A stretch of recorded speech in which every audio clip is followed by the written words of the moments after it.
Alexis Pacheco.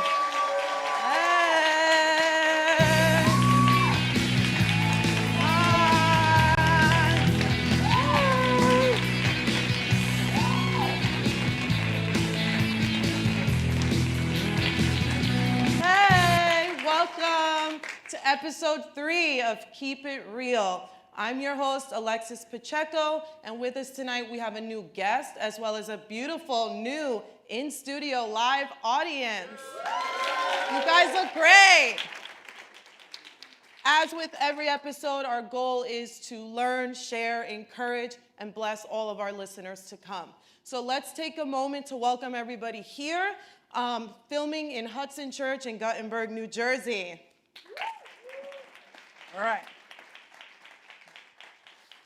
All right, so we're all very excited for tonight's topics and, of course, our special guest. In episode 1, we briefly talked about the importance of not letting our past dictate our future or our identity. And that conversation led me to tonight's topic, which is second chances. My goal tonight is really to encourage you all and to remind you that there is hope for each and every one of you, no matter what you've been through or whatever you're going through right now in your lives. Our guest tonight has such a great story. I can't wait for him to share it with you.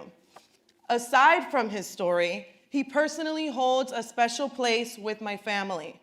For those listening that don't know, my father was in prison for 6 years of my life. Him and our guest met in prison and developed their own relationship, which has lasted over 10 years to date. Despite his setbacks, he has become a successful real estate investor and a #1 best-selling author. So let's give a warm, keep it real welcome to our guest, Cesar Pina.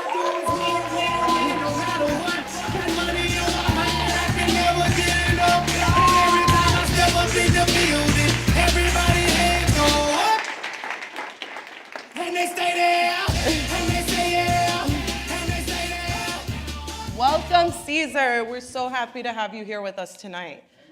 For those listening who maybe are not familiar with who you are or who haven't read your book, can you please share a little bit about yourself and more specifically, who Cesar was before you became Flipping NJ? So I've been in real estate now 17 years, right? I'm not a traditional real estate investor, right? My story is very different.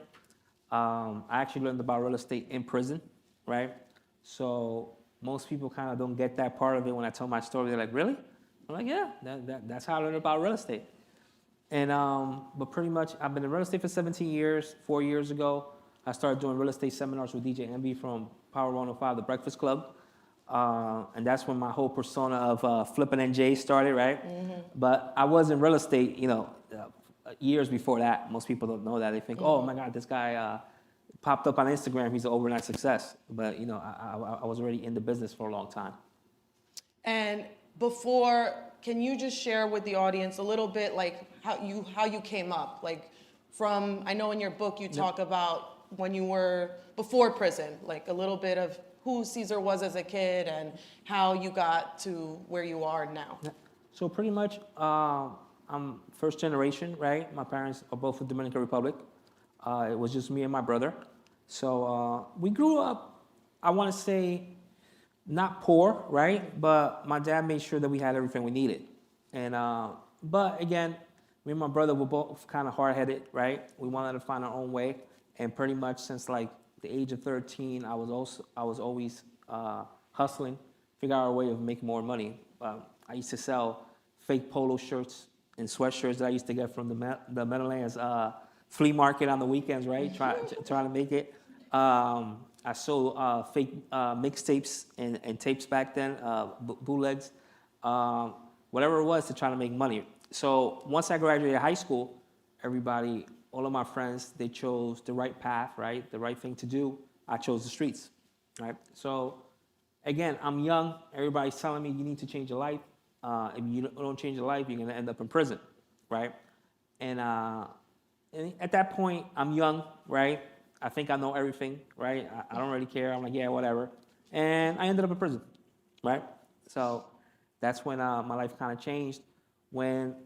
But it was a little different for me when I first caught my case. I had no kids, right? Me and my wife, we've been together about 24 years now. And right before I get sentenced, my wife comes out pregnant, right? Right before. So the day, which is, our story's pretty gangster, right?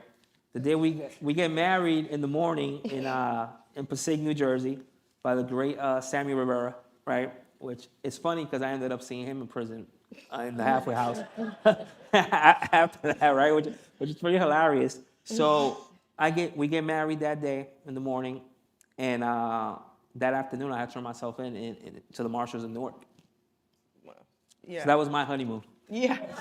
Being with 180 guys in Passaic County Jail. Yeah, but you made it, and you're here with us today. So everything happens for a reason. And I think in general in life, sometimes we all face challenges where we hit a fork in the road. And it's up to us to decide which path we're going to choose. Whether it's a health scare or loss of a loved one or an addiction, a breakup, a career change, whatever it may be, we all face moments that leave us with a choice to make.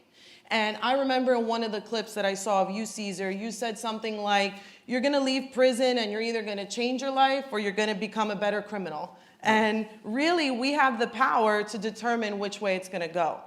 So there are situations in life where we can either take that second chance or we can use our circumstances or past experiences as an excuse to give up before we even try. And a lot of times it's easier to blame our parents or our upbringing or whatever happened than to take that leap of faith and jump into something that's outside of what we know or where there's a chance that we could fail. And it's not about denying that these events in our lives happen, but it's about taking whatever lessons that we can from them and using them to make us stronger and wiser individuals and push forward. So just to share a little bit from my story, I'll never forget the day the FBI raided our house. I was in 6th grade. My parents weren't even home. I was with my older brother and my grandmother, who didn't even speak English. And there were like 20 FBI people all over my house, and I couldn't even go to the bathroom with the door closed. It was like crazy. And I had no idea what was going on. I was 12. And I remember the process of the trial and my dad being on the cover of the newspapers. And I remember being mad because my parents wouldn't let me go to the trial. So I had no clue what was going on. And it wasn't until I was turning 16 that he went in, and he got out when I was turning 22. So I had a choice to make. Was I going to let this destroy my family, my relationship with my dad, which if you know me, you know I'm a major daddy's girl, or was I going to use this as an excuse to be mad at the world? Because let me tell you, there were people just like you experienced, and I read it in your book, people from your inner circle that betray you. And, it shocks you. And was I going to use this as an excuse to rebel? And I definitely did to a certain extent because my dad wasn't around. But overall, I thank God because he was able to restore our family to a place that we're united and stronger now more than ever. And, oh yeah, clap it up. And he protected me when I was making a lot of wrong choices. And he used that situation to prepare me for my future professionally, in my ministry at church, and in my personal life. So Caesar, can you share with us now, how did your family recover from your situation? And what did that second chance look like for the Pina family? So, again, just because you go to prison, right, or you do something wrong, it doesn't dictate what your life is gonna be, right? It's just part of your story, right? We all make mistakes, right? So we gotta move forward. So for us, it was rough, right? When I went into prison, we lived with my parents, right? But right before I went into prison, we ended up getting a lawsuit. It was a car accident. So we bought our first house right before we went to, which is actually crazy. My wife came out pregnant. We got the lawsuit. I'm going to prison. Back then, I bought our first house with a stated program. I actually signed the paperwork, right, for the house in prison.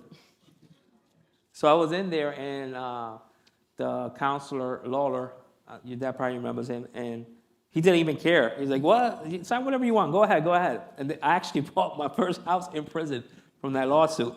So as soon as my daughter was born, she was like a blessing, right? But it was rough. I don't come from, my family doesn't come from money. My dad was a New York City taxi driver, but he made sure that we always had money on the books. My wife's Cuban. Her family, we had a good support system. When my daughter was born, she's always been around family. Her mom helped, her sister helped, her brother helped, her father helped, of course, my parents. So it was rough, me not being there, but, my wife is definitely a hustler. She makes it happen. So, she definitely held it down when I wasn't there. Yes, and something that what left me curious when I read your book, you speak about, I think it was your cousin who was the one who led you to get locked up. Yep. And I wanted to know, have you guys reconciled since then? Because it seems like in the book you got over it a little bit once you were in there, but I was just curious, what was that experience like because that was your family? So for me, right, of course, at that point, it hurt a lot, right, when he first did it. We're first cousins. So my dad and his dad are brothers, right? So you can imagine, we grew up together. I was raised in the Dominican Republic from like first grade to fifth grade, and he lived across the street from me. So it wasn't like cousins that we barely know each other. We're pretty much like brothers, right? So he ended up, I went to prison for credit card fraud. So I told him, hey, I know a way of you making money. And it's funny because I went to prison in a way because I like helping people, right? So his sister got pregnant, and when she got pregnant, the guy, he was Muslim, and then his family didn't want him to be with my cousin. So he left her. So my cousin is pregnant. My uncle and my aunt got divorced, and he needed to make extra money. And I was like, cuz, I'm doing this, boom, boom, boom. I'm gonna put you on with this credit card thing that I'm doing. So I gave him he worked at Red Lobster. So I gave him the credit card skimmer back then. He made like $10,000, $15,000 the first week. And then he tells me, I'm gonna sell drugs. I'm gonna sell ecstasy. And I told him, look, I'm not messing with that. It just went federal at this time. This was like early 2000s. I'm not gonna, I'm doing good with this. So lo and behold, he catches a case for selling drugs in the city in a couple of nightclubs. I didn't know this. So at the baby shower, we actually paid for my cousin's baby shower and everything for his sister. And at the baby shower, I remember my wife was like, yo, you don't think people are kind of acting a little cold with us? Like his family, like my aunt and all of them were kind of funny, right? And my wife brought that up to me, and I was like, you know what, you're kind of right. Like, nobody's really taking pictures with us. We paid for everything. You helped her set everything up. And it's a little weird in here, right? It's a little weird. And then he comes up to me at the baby shower and tells me, cuz I need to make money. Amber's about to give birth. And I was like, all right, come see me on Tuesday. So he comes to my house on a Tuesday. And when he came to my house, he was wired. I didn't know that. So, they had me on tape, which I didn't know. Then Thursday comes. And I lived in Clifton, across the street from the Blockbuster at that time. I don't know if anybody knows that area. And I'm in front of a payphone, right? Which there's no payphones anymore. So I'm in front of the payphone, and all of a sudden, I see a black Corsica. And the Corsica, for some reason, they hit the wall, right? And then I see these two white guys, they jumped out. So I jumped. I went the other way, they went the other way. And I got to my back door first. And we had like a real heavy door because downstairs from us, it was a dentist. And thank God my dentist, he was Jewish and he was a Stigler, right? And they didn't have a warrant. So he didn't let them upstairs. So I run upstairs, I get rid of everything. I'm like, oh, I'm good. I'm good, I got rid of everything. And I'm thinking they're coming for my brother. Because at that point, my brother was selling drugs, right? And then I'm doing this. And I'm like, oh, it's credit card fraud. Who the hell goes to jail for that, right? So all of a sudden, finally after like 10, 15 minutes, they come upstairs and they look at me. They're like, number one, they were mad because I was actually chubbier back then and I beat them to the door. So I ran and I beat them. And they were like, yo, you run fast as hell. And I was like, yeah, it's my Jordans. So when they come upstairs, they're like, oh, you think you're smart, right? You got rid of everything. And I was like, I just smiled at them. They're like, don't worry about it. We got you on tape. Your cousin gave you up. Like right there, they're like, and I was like, oh, my cousin? But have you spoken ever since then, or? No. So, of course, his dad, we always been close with him. So I'm really cool, tight with my uncle. I'm really tight with his brother. Me and his sister actually rekindled a relationship recently. My dad passed away back at the beginning of the year. He actually came to my mom's house and paid his respects. He wanted to come to the funeral, and I told him that I was good with it. If he wanted to come, and he came to my mom's house. Because at one point, right, it's kind of like I was doing so many things, right, in the streets that it could have been worse, right? So even your dad could tell you, you go in there, you got guys that have been there for 15, 20 years, right? And, I'm over there for like 18 months. That's like a vacation compared to all these guys. And so in essence, for me, I turned the negative into a positive. Awesome. And to be honest, at this point, I'm not mad at him. Like, if I were to see him and, if he apologized, I'll let it go. And that's super encouraging. And before we move on to the next topic, I wanted to ask the first audience question of the night, which is, have any of you ever needed a second chance with any of your family members or family in general? Oh, lovely lady in the second row. Please share your name and your opinion. Hi, my name is Rebecca. Yes, I'm a member of Hudson Church, and luckily, we have a lot of help in this church, and we have a lot of brothers and sisters who help us along, and I've had to give second chances with my sister. I've raised her daughter since she's born. She's 18 now.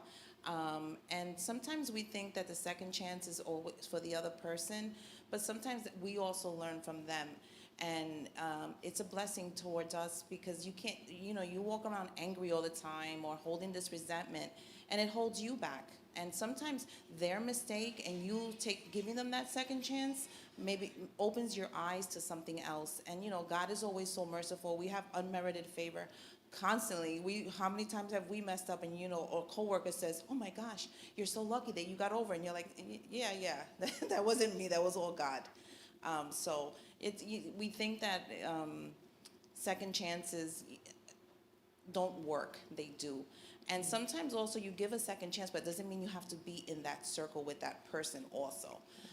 You can give them a second chance, but it's not a third, fourth, fifth, 10th time. The second chance is given, and if it doesn't go the way you feel or that God is guiding you to go, you can still love that person at a distance and just pray for them. You don't have to allow that person's second chance to consume you. And that's where sometimes people get confused and, you continue, especially Hispanics. Oh, I have to do this. I have to give another favor. No, it's not.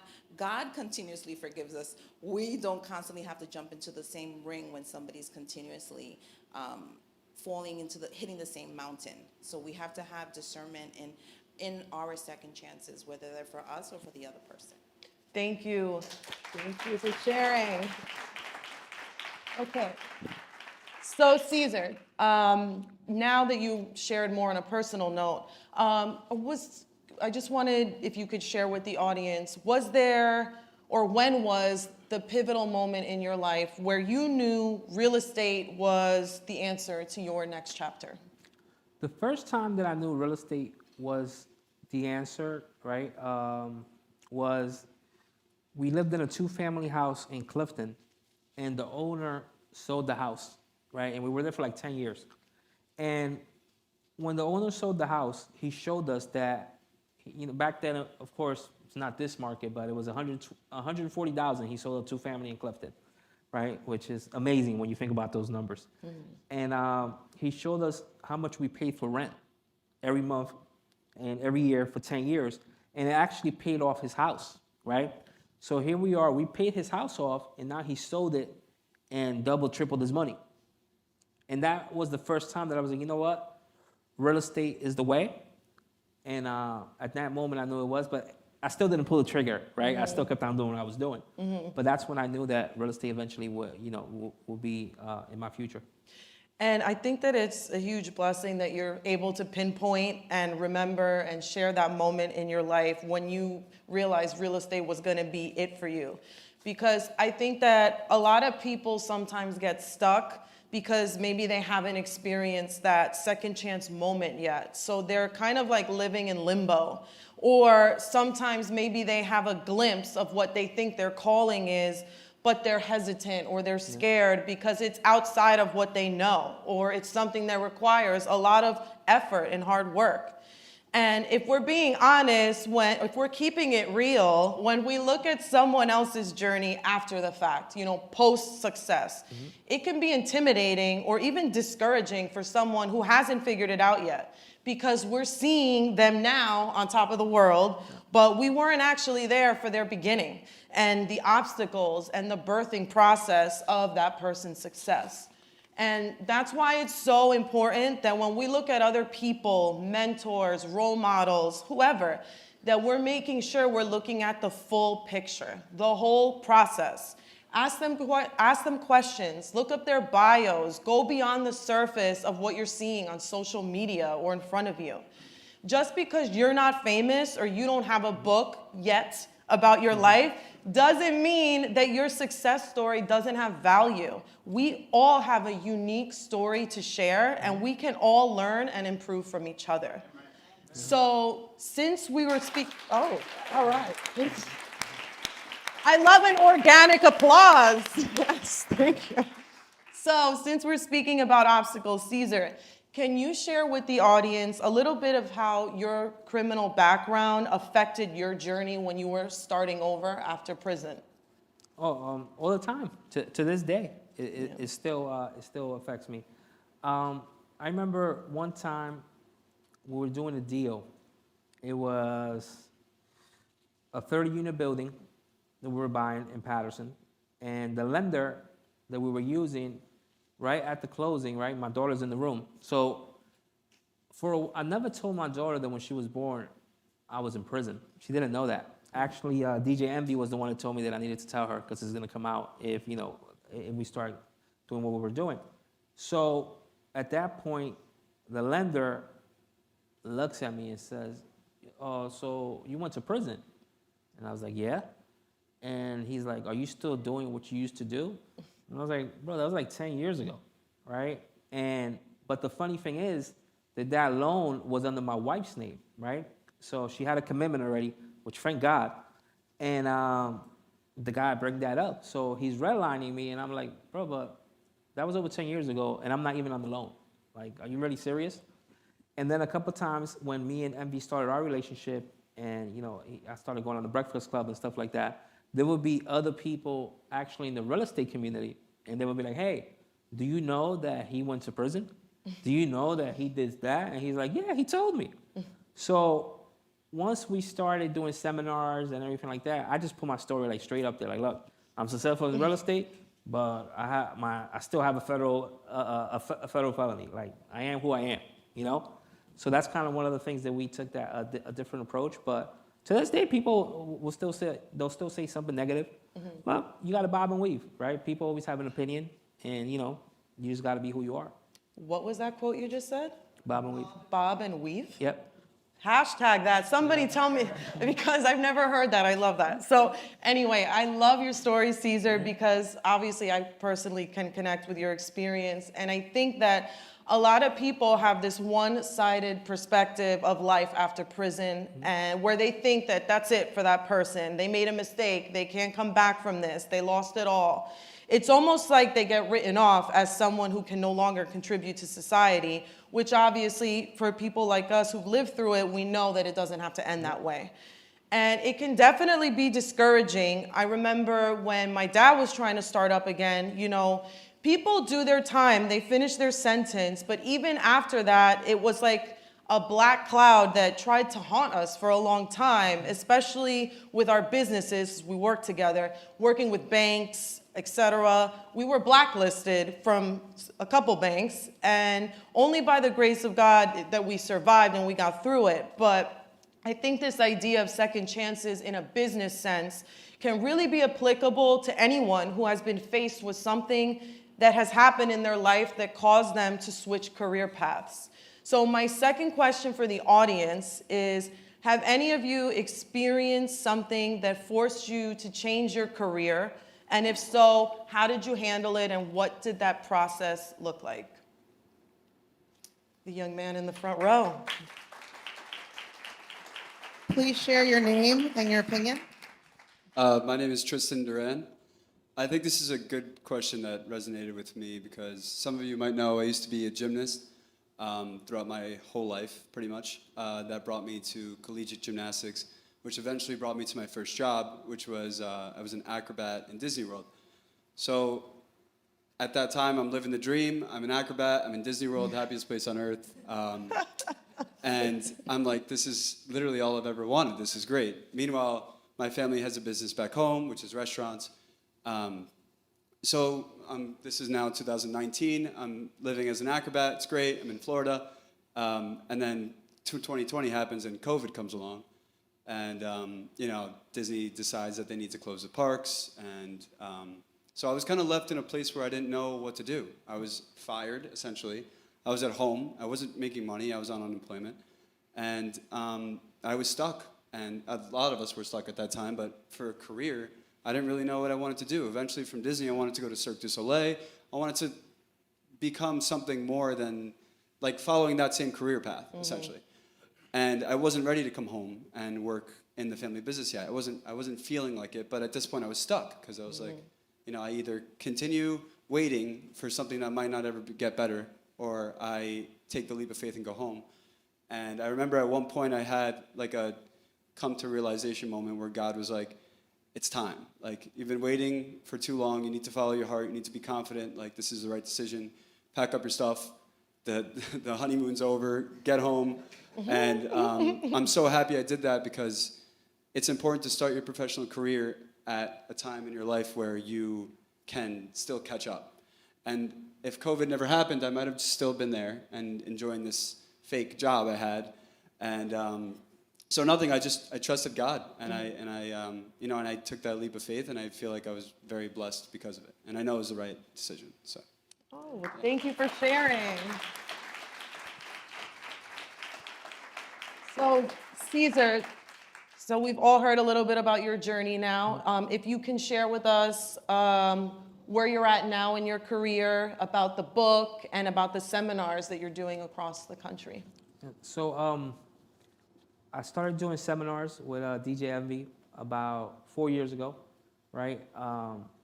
And it's amazing. We had more than 180,000 people come to our seminars. And just so you guys know, which most people don't even believe this, we never spent any money, no marketing dollars at all. It was just pretty much, like I like to say, ghetto videos with an iPhone. We're doing this. We got this house for that. Boom, boom, boom. Come to our seminar. And that was pretty much it. And Instagram, Facebook, that was it.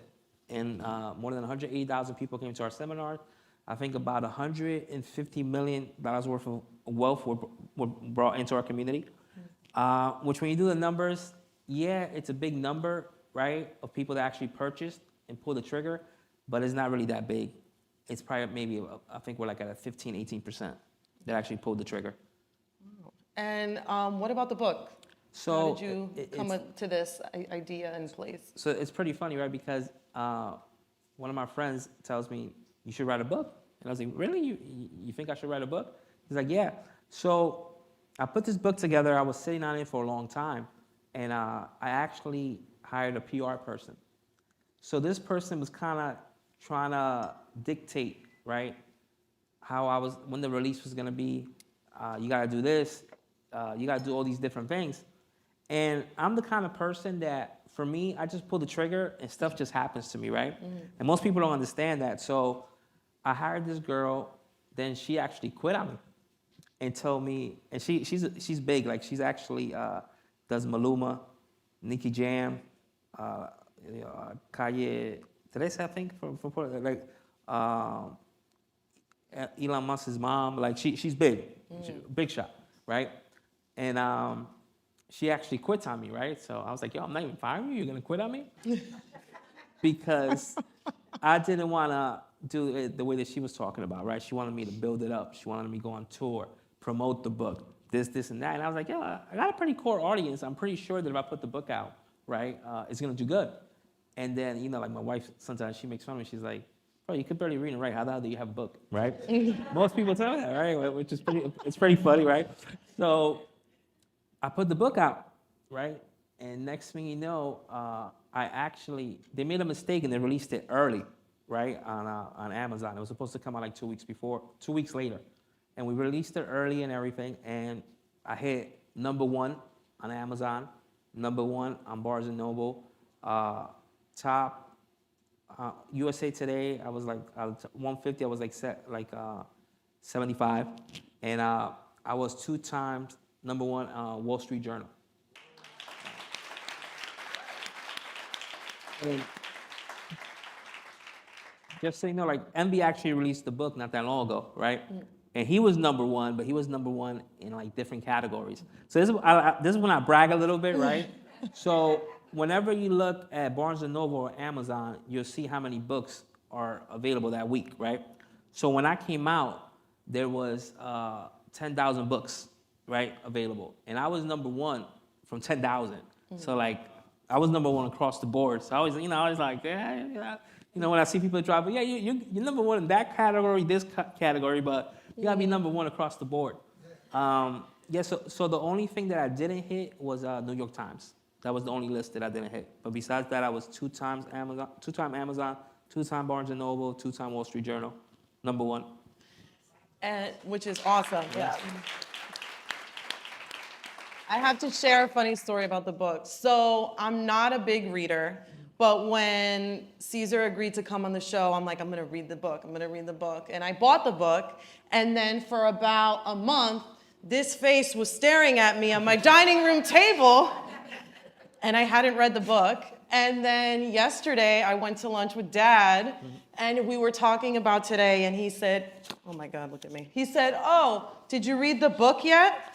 And I changed the subject really quickly. And then when I got home last night, and then when my husband got home, I said, take the baby, I gotta do work. And actually, I was able to read the book in an hour, maybe less, and it was a very easy read. It was a lot about what we talked about, but much more detailed. It was interesting, and I actually really liked the story of you and Jen, your love story, Ride or Die.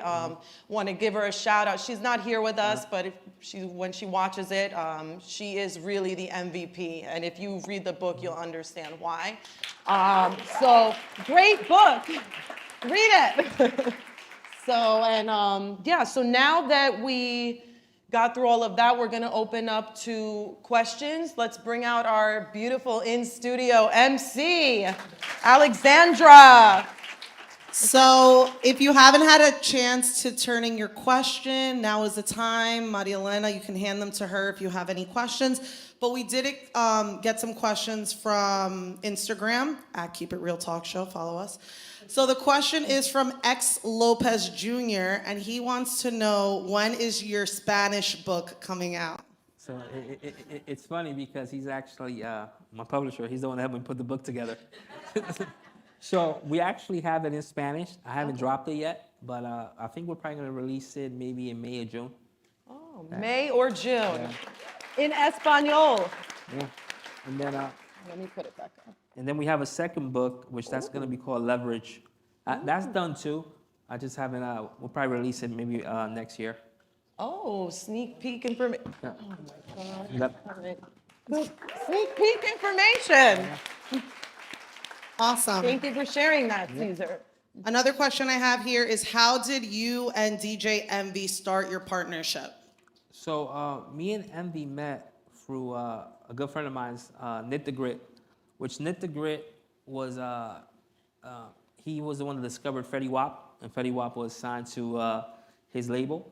And Knit, I helped Knit, I was helping Knit with real estate stuff, and then he told Envy, he's like, yo, I saw you talking about real estate, that you want to do this, and that. And he's like, you should be my guy, Caesar.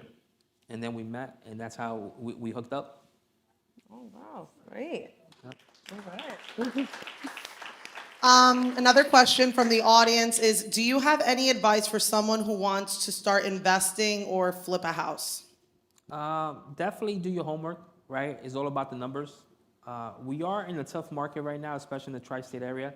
Don't be scared, to look a little bit out more, maybe starting in a different market where the numbers actually make sense. But it's definitely a great time to be a landlord, right? Rents are through the roof. That's not gonna change. It's gonna keep on going up. Values are not dropping. So just go out there and pull the trigger.